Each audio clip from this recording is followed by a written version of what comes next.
En su libro Concept of Law, el tratadista Hart intenta indagar sobre lo que se entiende por derecho y cómo diferentes autores han venido expresando, llenando de contenido el concepto de derecho. Y se indaga sobre la esencia del mismo. Entonces uno puede encontrar que hay quienes hacen referencia a que el derecho se entiende como un comando, un mandato, un command, en términos de John Austin, respaldados por amenazas, y obviamente criticado por Hart, con el ejemplo del asaltante, donde se cuestiona que el derecho esté representado de mandatos que se sustentan en amenazas. Pero digamos que hay una idea de que esa esencia está enfocada en un mandato. Por otra parte, hay quienes hacen referencia también, más o menos en esa misma línea, que el derecho involucra prescripciones normativas que deben tener sí o sí una sanción. Es decir, la norma jurídica se caracteriza por tener una sanción. Hay coerción en el derecho. Y ahí estamos haciendo referencia a las ideas de Hans Kelsen. Toda norma, para que sea jurídica y sea parte del derecho, debe involucrar una sanción que motiva el cumplimiento, muy en sintonía a la necesidad de la eficacia del derecho. Hay otros, por el contrario, siguiendo la línea de Hart, que dice no, el derecho en su esencia son reglas, y si bien hay unas reglas primarias que tienen sanción, hay unas reglas secundarias o hay reglas de otro tipo que necesariamente no involucran una sanción, como son las reglas de trámite, de procedimiento, para tomarse una decisión en particular. Por su parte, también hay quienes justifican la esencia del derecho en el sentido de que el derecho debe contener criterios morales y que la moral se puede objetivizar. Y entonces uno podría tomar de referencia a Immanuel Kant con su criticismo, con sus diferentes críticas, la crítica de la razón pura, pero muy especialmente la crítica de la razón práctica y la crítica del discernimiento. Crítica de la razón práctica en el sentido de determinar cómo el ser humano debe comportarse. Y entonces ahí se resalta esa noción de la democratización de la conciencia. Es decir, que todos los seres humanos pueden hacer un juicio y determinar en qué condiciones debe comportarse desde el punto de vista moral, porque hay una conciencia universal que está inmersa, inmanente en la esencia del ser humano, de la cual debe estar compuesta la norma jurídica. La norma jurídica entonces involucra un postulado moral, esencia del derecho. Pero muy bien, ahí tenemos unos criterios que nos pueden ayudar a determinar esa esencia del derecho. Pero, en mi parecer, se puede construir una idea holística definitoria del derecho, partiendo de que sobre la existencia de estos postulados, el derecho se deriva de la vida misma. De la vida misma. El cosmos, el universo está compuesto por diferentes tipos de leyes universales y que motivan la existencia de un derecho. Cuando alguien toca la puerta, la otra persona, la persona que abre la puerta, recibe un mensaje. Hay una comunicación que parte del entendimiento, del oído, de los sentidos y que conlleva a una conducta. Ahí está inmersa de manera implícita una regla. Y esa regla subyace a las condiciones de la naturaleza, a la vida, a que podemos sentir, que podemos oír, que podemos comprender, y que hay un consenso en el entendimiento sobre esa conducta que se realiza. Pero la misma caída de una hoja involucra ya una idea sencilla de la existencia de reglas, de una ley universal, que en ese caso sería la ley universal de la causa y el efecto, el desprendimiento de esa hoja, seguida de otra ley necesaria y universal, que es la ley de gravedad.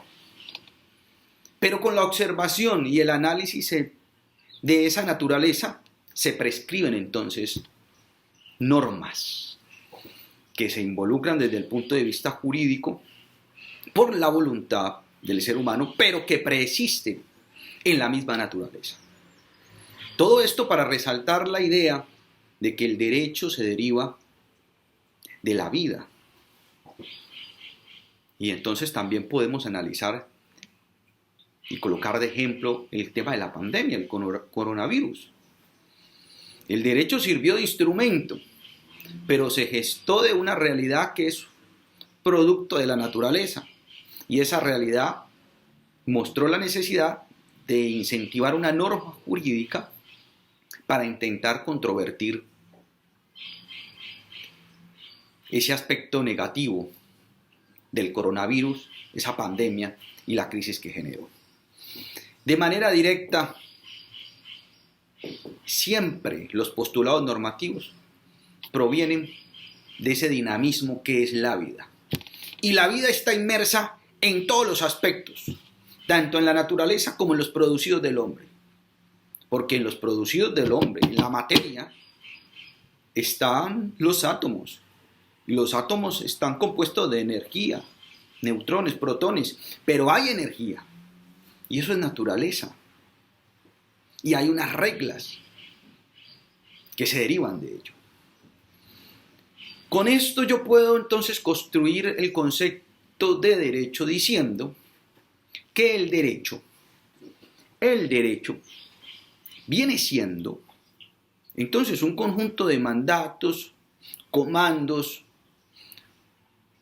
reglas, deberes morales, pautas de conductas, principios, valores, que tienen un poder coercitivo, que hay una coerción que procura regular la conducta del individuo en sociedad, y más que en sociedad, en la vida misma, con la finalidad de conseguir un orden en términos de justicia, un orden justo.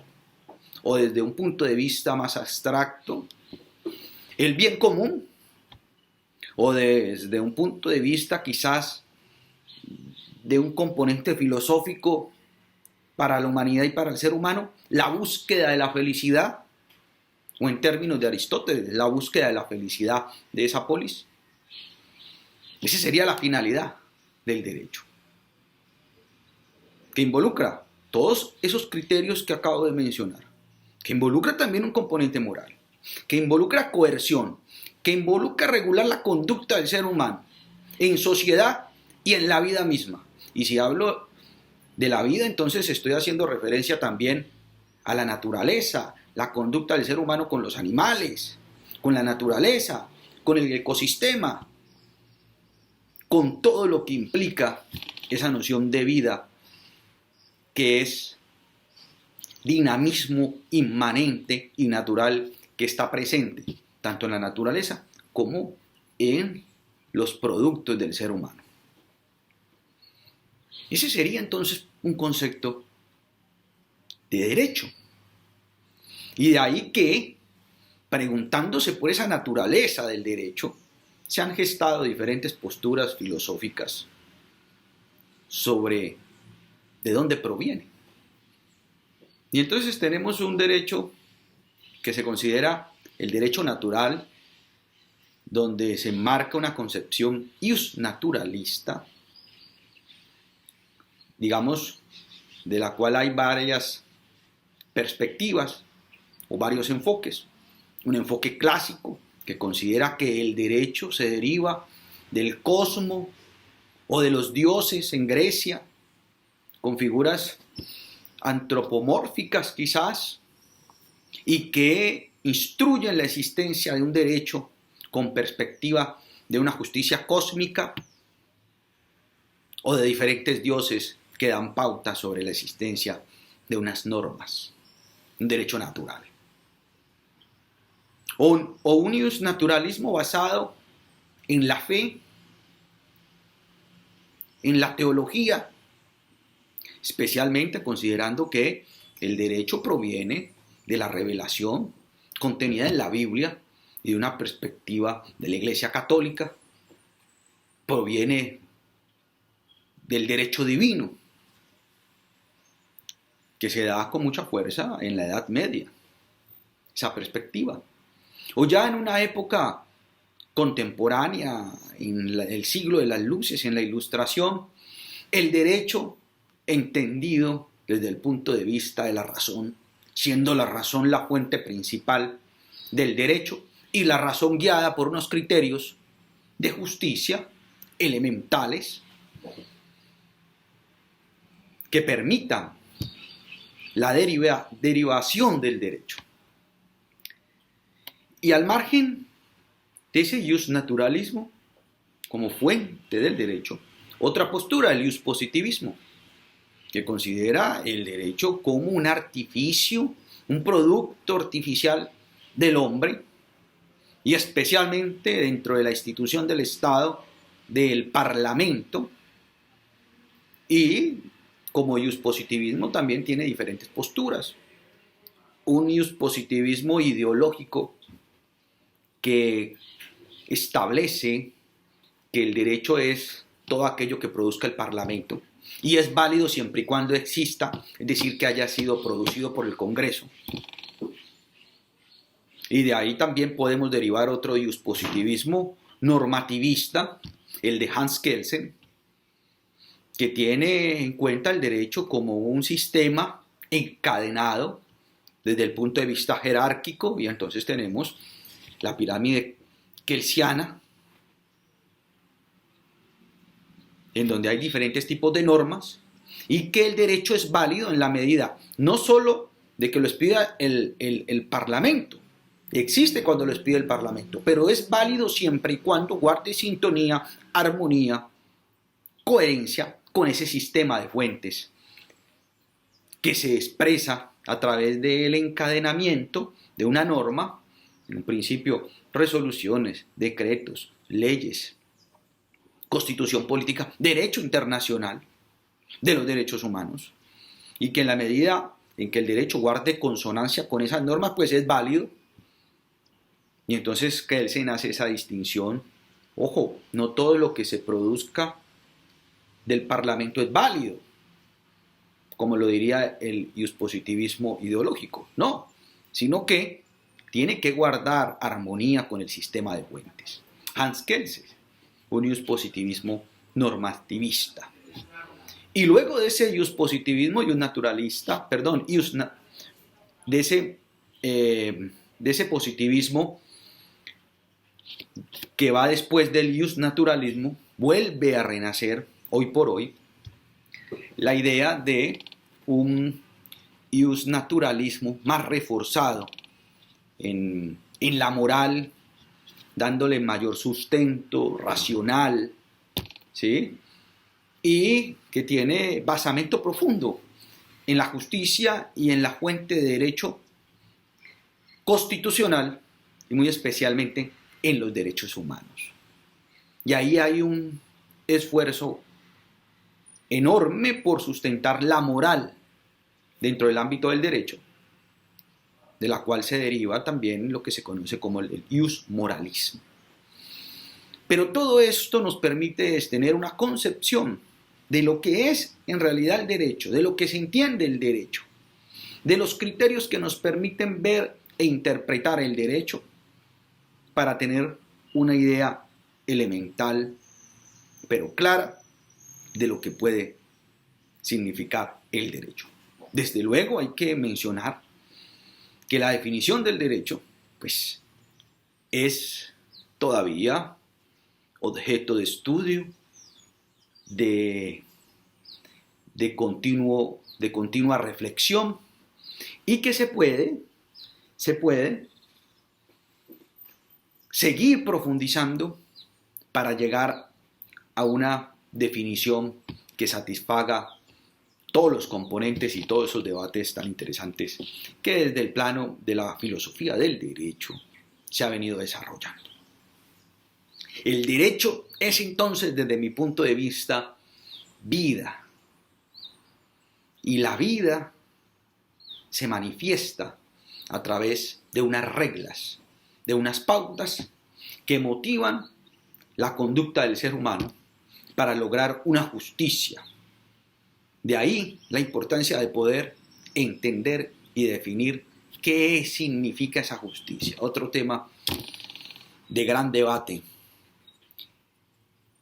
a lo largo incluso de la historia, pero que como elementos permiten tener una idea sobre el concepto de derecho.